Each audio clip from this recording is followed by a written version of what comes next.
ظلمات سے نور تک کا سفر، قسط نمبر 12۔ اس کی آنکھوں کی چمک بتا رہی تھی کہ وہ شہادت کا عاشق تھا۔ کیسا گزرا سفر؟ مہدی کی آواز نے مجھے خیالات سے بیدار کیا۔ ہاں اچھا، بہت اچھا گزرا۔ پانی، قہوہ، چلو کباب، چاول اور گوشت کو ملا کر بنانے والی ایرانی ڈش، البتہ یہ پاکستان اور ہندوستان میں بنائی جانے والی بریانی سے مختلف ہوتی ہے۔ اور سلاد میرے آگے رکھا اور غذا تناول فرماؤ، بھوک لگی ہوگی، یہ کہہ کر مہدی میرے پاس بیٹھ گیا۔ یہ آپ کے بڑے بھائی ہیں؟ میں نے پانی کا گلاس اٹھایا اور پینے سے پہلے پوچھا۔ کون؟ میں تو اکیلا ہوں۔ کس کی بات کر رہے ہو؟ اس نے حیرت سے پوچھا۔ وہ اس تصویر میں نے تصویر کی طرف اشارہ کرتے ہوئے کہا۔ ہاں ہاں، بھائی نہیں، میرے بابا ہیں وہ، مہدی نے مسکراتے ہوئے فخر سے جواب دیا۔ مگر دیکھنے میں تو ان کی اور تمہاری عمر میں زیادہ فرق نہیں لگ رہا۔ ہاں، اسی لیے تم انہیں میرا بھائی سمجھے۔ میرے بابا امام خمینی کے سچے پیروکار اور مقلد تھے ان کے۔ وہ تصویر میں اپنے بابا کو محبت کی نگاہ سے دیکھتے ہوئے مجھے بتانے لگا۔ مقلد؟ یہ کیا ہوتا ہے؟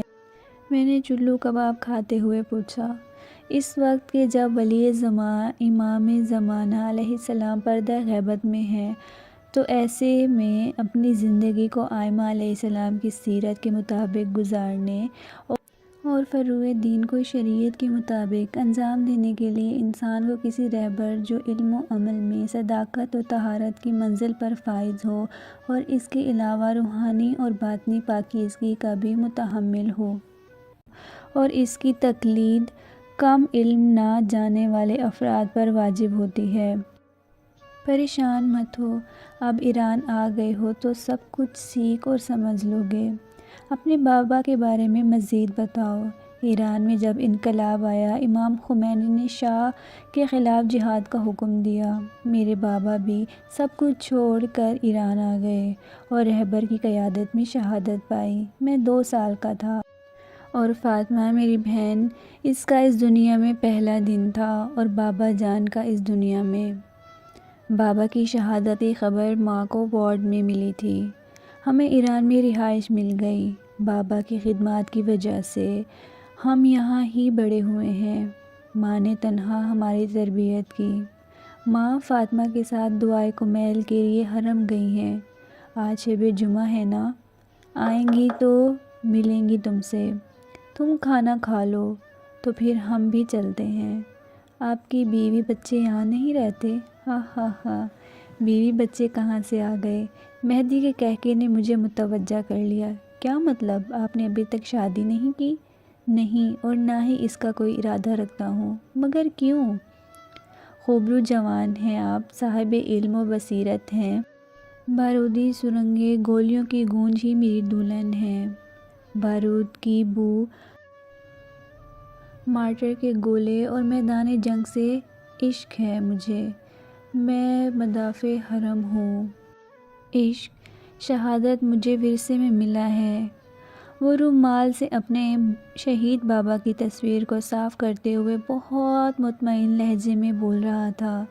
اس جنون میں اپنے خون کا رنگ دیکھنا چاہتا ہوں۔ میں نہیں چاہتا کوئی روتی ہوئی آنکھ کمرے کے کسی کونے میں پڑی میرا انتظار کرتی رہے۔ ہادی کی باتوں پر میں مبہوت ہو کر رہ گیا۔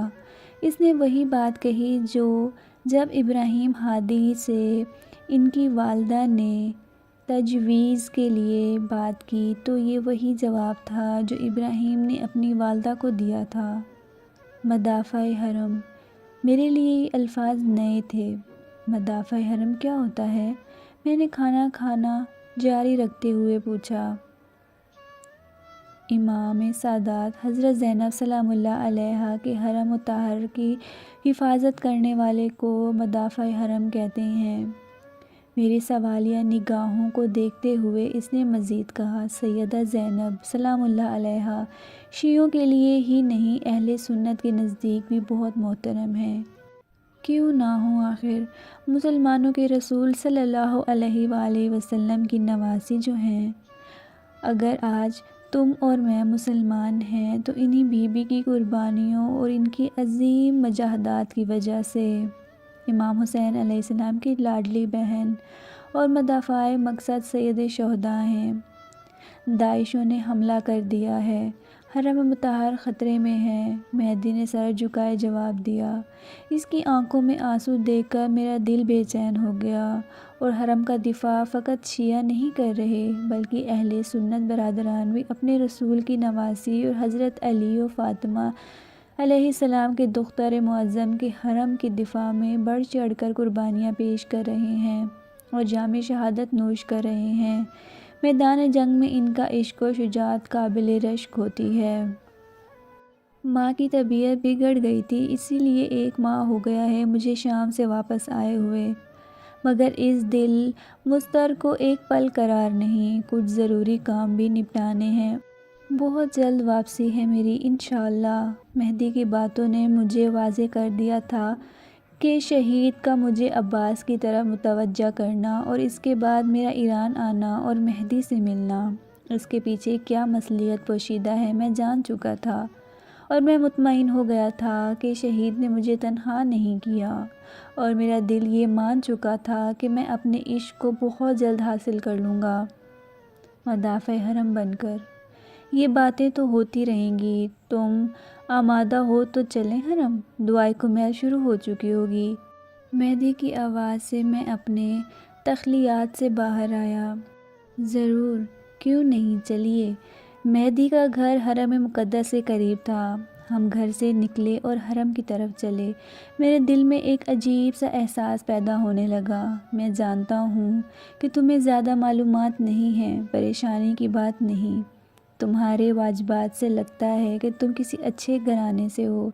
حضرت معصومہ قم سلام اللہ علیہا قم مقدسہ کی شہزادی اور اہل قم کے لیے باعث فخر ہیں، اور 7ویں امام موسیٰ کاظم علیہ السلام کی دختر، 8ویں امام علی رضا علیہ السلام کی پیاری بہن اور 9ویں امام تقی علیہ السلام کی پھوپھی ہیں۔